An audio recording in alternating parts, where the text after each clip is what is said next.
that's my background, and I am writing a book. Actually, it's not. I cannot say that it's writing. I'm collecting the events.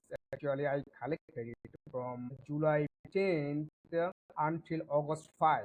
I collected what the people, what the protesters in Bangladesh at that time, what they were thinking, how they were thinking, what was going on, and with all this thing, I was trying to visualize what is the actual event, what the actual event, because there are a lot of there were a lot of things going on at the same time.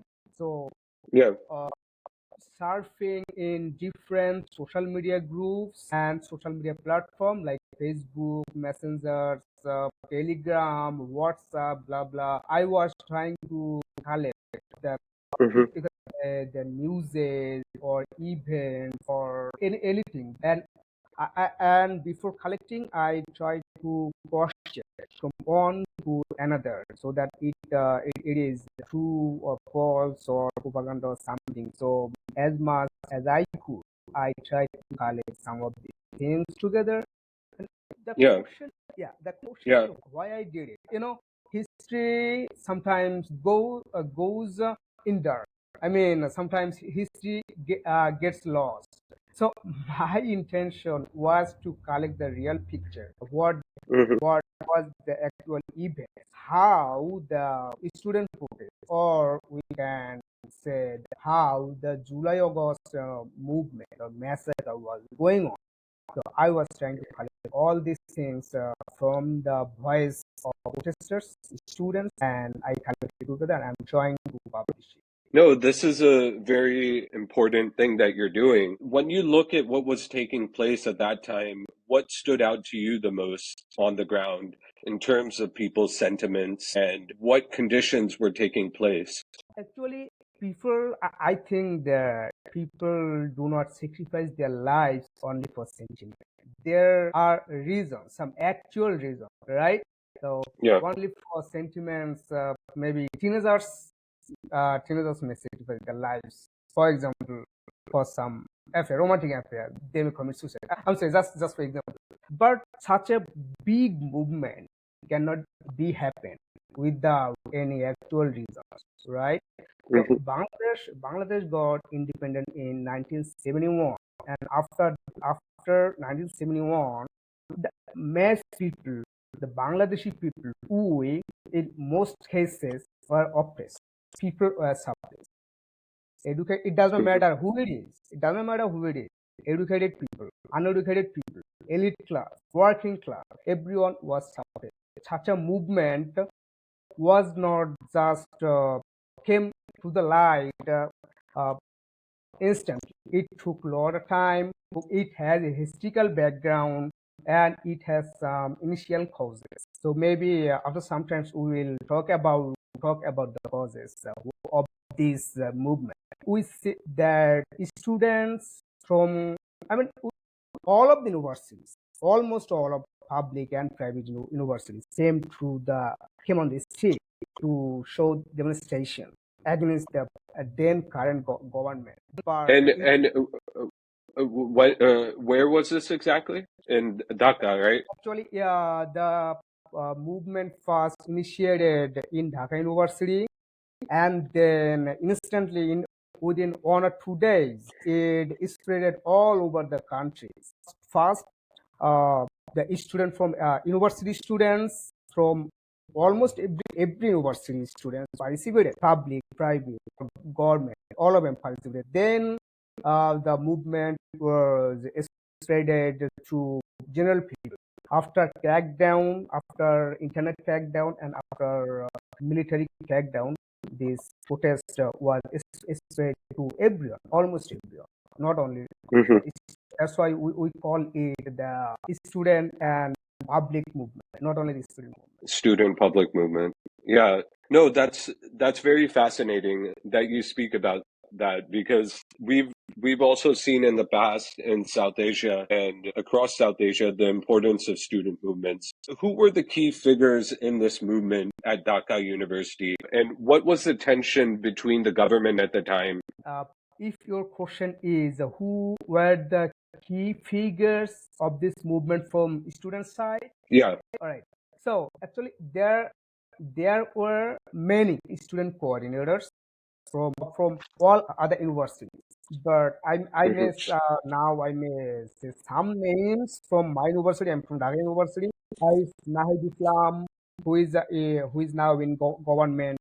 It is Rifat Rashid, Sarjit, Sarjis Alam, Hasnat Abdullah, Asif Mahmood. Asif Mahmood also is now work in interim government as one of the advisors. And Abu Bakr Mojumdar, Arif Sohel. There are a lot of people. I cannot tell the name of all of them, but I just Yeah. mentioned some names from University and one from Jahangirnagar University. But there Yeah. Yeah, and they ended up becoming a part of the interim government at the time that is currently in place, right? right. So what is unique about them? Were they active on the campuses? Were they affiliated with political parties or anything of that nature? These people, they started the movement. They called all the other students from the university. They first started demonstrating on the campus of that university. Then they contacted students from other universities. So by key figure not only for their activity, I think I would like to say that they began. There are some other people. They also were with those people that I mentioned their name. But when the police, But what was their background? Were they like teachers? Were they professors, or they were just students? they are the students. Most of them are grad students. Some of them were undergraduate students. But the name I mentioned, they were a graduate student from the university and on from the Jahangirnagar University. They are the students. Yeah, they were taking. Were they affiliated with any political parties at that time? Or was their first time sort of getting involved in such mobilization or activism? Had they done protests before? Yeah, they have done some protests before, in 2018. There were another protests. I mean, other protests against the discriminatory quota system. The Mhm. Asif Mahmood, as far as I know, I don't know about others. So I know that Asif Mahmood was active at the time in 2028 in anti-quota movement. So Mhm. he was beaten by then pro-student terrorists of Awami League, and those they were students. Most of them were not and still are not affiliated with any other political party. But after Hasina fled to India, Mhm. we noticed that some of them were affiliated to Jamaat Islam or the wing of Jamaat Islam like Shibir. There were some Oh, key okay. figures, yeah. But at that time of protest, we didn't know. No one knew that those people are affiliated. Because this. And were there student unions? Are there student unions present on campuses? Or political parties had control of campuses before this? Actually, these movement were carried out by everyone, right? Mhm. Yeah. So student union or some other leftist student party or leftist party or the student wings, they also were involved with this protest. But in last 15 years, Hasina and Awami League, they accumulated or every political party way the Hasina wanted, right? So even some leftist political party or student wings of leftist political party, they were also somehow achieving or helping them to achieve the Awami League's goal, Awami goal, right? Awami objectives. So Why were the leftist groups supporting, you know, the Avami League yeah, on campuses? yeah. For for this reason, I will tell you that there are some historical problems. So historical problem or historical reasons. The leftist political parties in Bangladesh, they somehow support India, or they are, what we say, India Ponthi, or they are, sometimes we say that they are fulfilling India's objective through our Hmm. under the shell of leftist political party. They are helping India through our League to achieve their goal. That is the problem of Bangladeshi leftist party. So we say that when I talk about this issue with Yeah. my friends, we say that the whole So, Bangladeshi so leftist so party. what was the role of, say, the more right-wing Jamaat Islami and the Islamic groups and those things on campuses? Oh, Because I know Jamaat Islami has historically tried to have a role on campuses. no. After Awami League came to power in 2008, the election was held in 2008 December. So Awami League came to power in January 2009. So after they came to the power, the student wing of Jamaat Islam, they could not show themselves. They could not present themselves in the campus. Not only Dhaka University campus, but also in every single campus in Bangladesh, every single university. They took some time to remove Jamaat Islam or Shibir from Russia University campus or Islamic University campus, but Mm. they did. They eradicated all of them. The roots. They tried to eradicate the roots of Jamaat Islam and Shibir. Yeah. So was there a vacuum on the ground because of that on campuses? And was political mobilization against Awami League for a long time very difficult to do? There were actually no one to say anything against our, not only student but Mm. also any party. BMP, Bangladesh Nationalist Party, was still is one of the biggest parties in Bangladesh.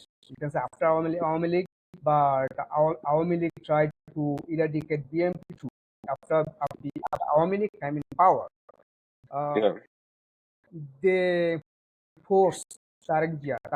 Tariq is the son of Oh, mm. Ziaur Rahman, who established BMP as a political party in Bangladesh. Awami League forced Tariq Jia to leave Bangladesh. So since then, Tariq Jia is still in England to Bangladesh. So no one absolutely to speak against Awami League.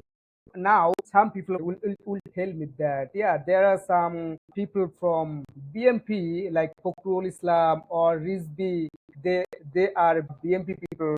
They support BMP. Last 16 hold BMP as a banyan tree, old banyan tree. But now we see that Fakrul or Rizvi or some other people like this did what Awami League wanted. I personally, I imagine that maybe these people, some people, some handful of people, they supported Awami League, they fulfilled Awami as a, because even a student, or for example, if a student give a Facebook status against he or she got killed, we have a lot of examples. Yeah. But Fokrul or Rizvi, they are from BMP. They talk lot against Awami League, against BMP. Why when they arrested? How they lived in peace in Dhaka.